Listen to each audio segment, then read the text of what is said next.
নমস্কার। প্রিয় কাঠবেড়ালি কাজী নজরুল ইসলাম।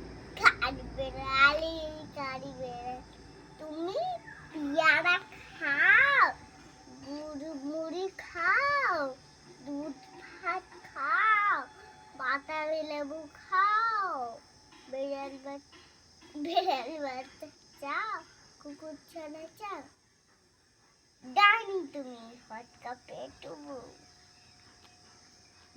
যে খাও একা জেঠাই জেঠু বাতাবি লেবু সকলগুলো একলা খেলে ডুবিয়ে নলো। তবে যে ভারী জুচিয়ে পুটুস পুটুস পাটুস চায়। ছোট তোমার সঙ্গে আর আমার